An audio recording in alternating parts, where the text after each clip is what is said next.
भारत माता की जय। जय हिंद, जय भारत, हर हर महादेव। श्रोता बंधु, भारतीय स्वतंत्रता संग्राम के वीर सेनानी लोकमान्य बाल गंगाधरराव तिलक की अमर कथा लेकर आया हूँ। अगर कहा जाए कि एक इंसान ने सिर्फ एक वाक्य बोलकर करोड़ों भारतीयों को बगावत करना सिखा दिया और उसने भगवान की मूर्तियों के बीच आज़ादी की आवाज़ का शंखनाद किया, उसकी कलम तोप से भी ज़्यादा खतरनाक थी, तो आपको यकीन तो करना ही पड़ेगा। साल 1906 का वह दौर जब हर भारतीयों के दिल और दिमाग पर गुलामी की बेड़ियां कस चुकी थीं, लोगों के मस्तिष्क ब्रिटिश राज की गुलामी में झुक चुके थे। उसी समय एक साधारण ब्राह्मण परिवार से निकला एक युवक विद्रोह की मशाल लेकर सामने आया। वो था एक आत्मबल से भरा पत्रकार, वो था एक क्रांतिकारी विचारक जिसने कलम को हथियार बनाया। उसकी बातों में वो आग थी जो ब्रिटिश सरकार के लिए जहर और जनता के लिए उम्मीद बन जाती थी। उसके शब्द किसी गोली से भी गहरे चोट करते थे। वह ब्राह्मण नवयुवक धार्मिक उत्सवों को क्रांतिकारी सभाओं में बदल डाला, जिसने वीर शिवाजी की कहानियों को आज़ादी की लड़ाई का हथियार बना दिया और जिसने स्वदेशी को एक आंदोलन ही नहीं बल्कि एक जज्बा बना दिया। उसके लिखे हर एक अखबार के पन्ने से बगावत की खुशबू आती थी। उसी नौजवान ने करोड़ों भारतीयों को यह एहसास कराया कि आज़ादी मांगी नहीं बल्कि छीनी जाती है। जब डर और खामोशी हिंदुस्तान के जनमानस को निगल रही थी, तब आसमान को चीरती एक आवाज़ गूंजी, स्वराज मेरा जन्मसिद्ध अधिकार है और मैं इसे लेकर रहूँगा। दोस्तों, यह कहानी है लोकमान्य बाल गंगाधरराव तिलक की। श्रोता बंधुओं, मैं पंडित गोपाल जी तिवारी सत्य सनातन ज्ञान संगम चैनल से भारत माता की जय तथा वंदे मातरम का उद्घोष करते हुए चैनल पर सभी श्रोता बंधुओं का स्वागत करता हूं। चैनल पर वेद पुराण की कथाओं के साथ साथ समय समय पर देश के महापुरुषों की अमर कथा आती रहती है, ताकि हम अपने महापुरुषों को जानें और समझें, देश के प्रति उनके योगदान को नमन करें। दोस्तों, लोकमान्य बाल गंगाधरराव तिलक का जन्म 23 जुलाई 1856 को रत्नागिरी महाराष्ट्र के एक ब्राह्मण परिवार में हुआ था। उनके पिता गंगाधर रामचंद्र तिलक संस्कृत के विद्वान और गणित के शिक्षक थे। उनकी माँ पार्वती बाई धार्मिक स्वभाव की महिला थी। बचपन से ही तिलक असाधारण बुद्धिमान और जिज्ञासु थे। बचपन से ही उनमें सवाल पूछने और तर्क करने की आदत रची बसी थी। क्यों और कैसे, तिलक के पसंदीदा सवाल थे।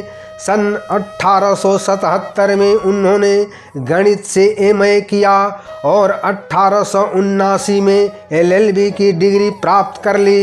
कॉलेज के दिनों में ही तिलक के सोच में बदलाव आया। जहां बाकी छात्र अंग्रेज़ों के कानूनों और तौर तरीकों को अपनाने में अपना गर्व महसूस करते थे, लेकिन तिलक का सीधा सवाल था कि अगर हमारी संस्कृति इतनी गहरी और महान है तो हमें विदेशी आदर्शों की ज़रूरत क्यों है। शिक्षा पूरी करने के बाद उन्होंने कुछ समय तक शिक्षक के रूप में भी काम किया, लेकिन तिलक का सपना था भारतीय युवा को जागरूक करना और अपनी जड़ों से जोड़ना।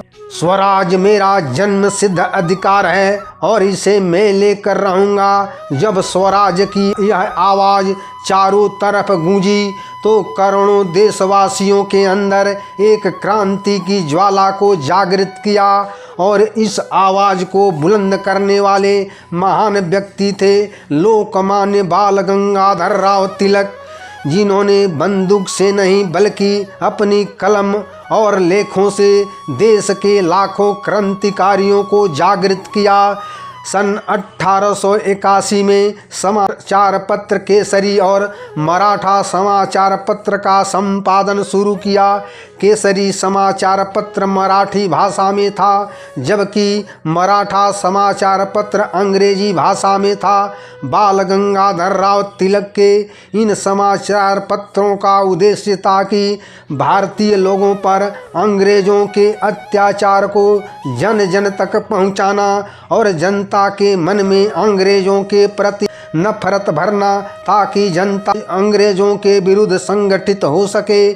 सन 1893 में जब लोकमान्य तिलक ने श्री गणेश महोत्सव की शुरुआत की, उस महोत्सव को शुरू करने का मुख्य कारण था कि देश के वीर क्रांतिकारियों को एक जगह इकट्ठा करके अंग्रेज़ों के विरुद्ध आगे की रणनीति तय करके आज़ादी की लड़ाई को आगे बढ़ाना था। क्योंकि जब एक जगह लोग इकट्ठा होकर मीटिंग करते थे तो अंग्रेज गिरफ्तार करके जेल में डाल देते थे। इसी कारण बाल गंगाधर तिलक ने अंग्रेज़ों के विरुद्ध क्रांतिकारियों की मीटिंग के लिए धार्मिक आयोजन का सहारा लिया और इस प्रकार गणेश महोत्सव और शिवाजी महोत्सव का संचालन करके इस समस्या का समाधान निकाल लिया।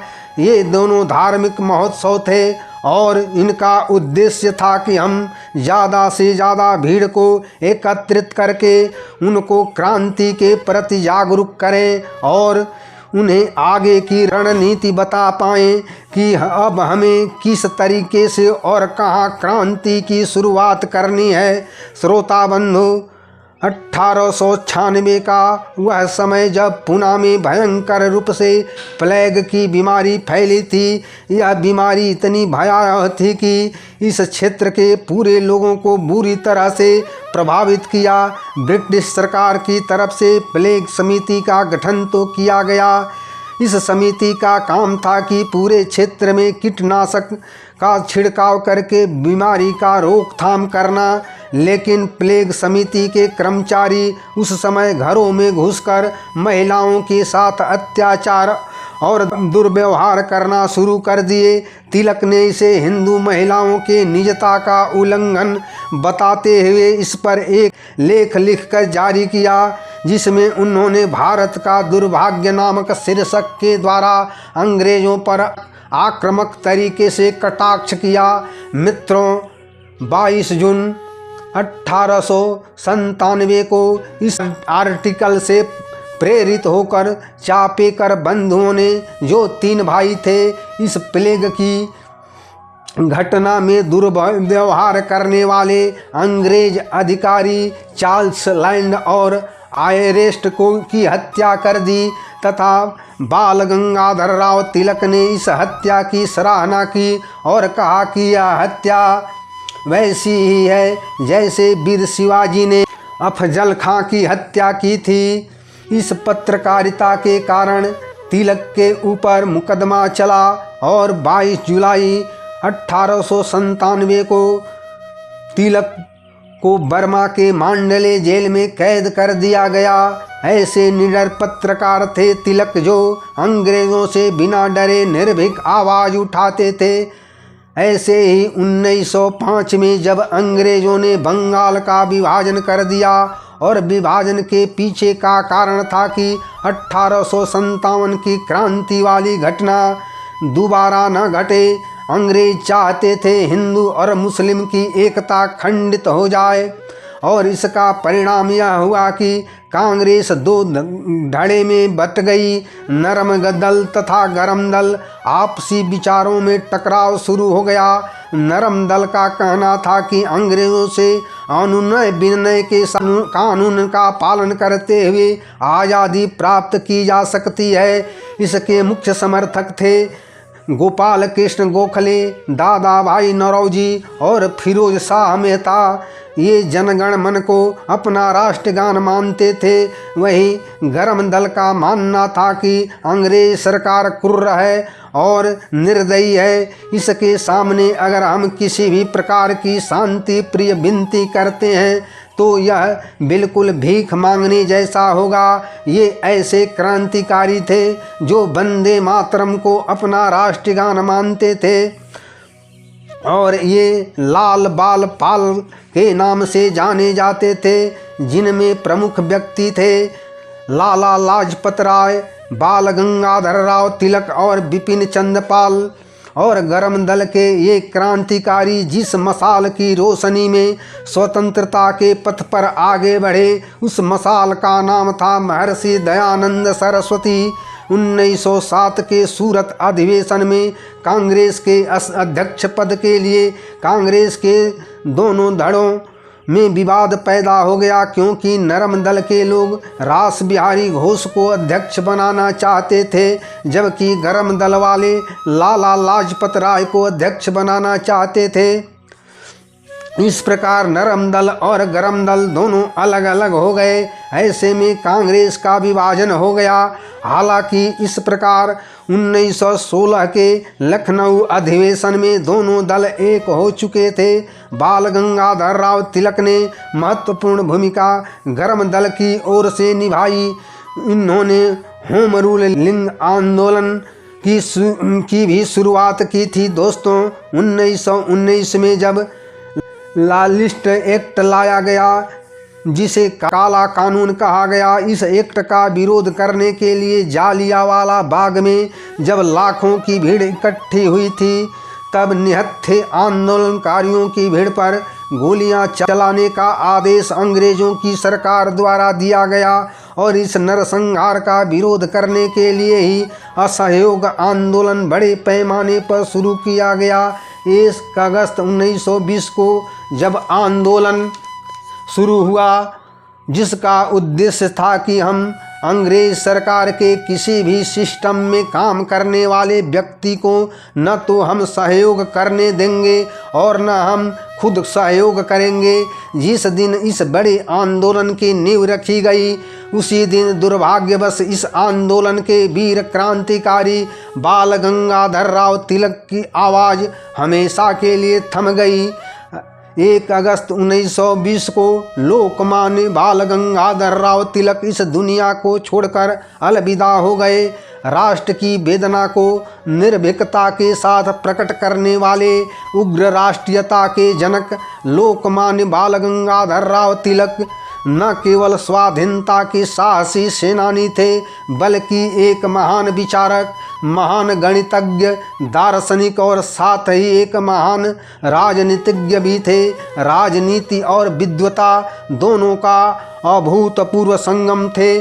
उनकी महानता और योगदान को यह राष्ट्र हमेशा याद रखेगा। जय हिंद, जय भारत, भारत माता की जय। दोस्तों, उग्र राष्ट्रीयता के जनक लोकमान्य बाल गंगाधर राव तिलक के राष्ट्र के प्रति उनके योगदान को याद करते हुए, उनके व्यक्तित्व को नमन करते हुए लाइक करें, शेयर करें, कमेंट करें तथा सब्सक्राइब जरूर करें। भारत माता की जय। हर हर महादेव।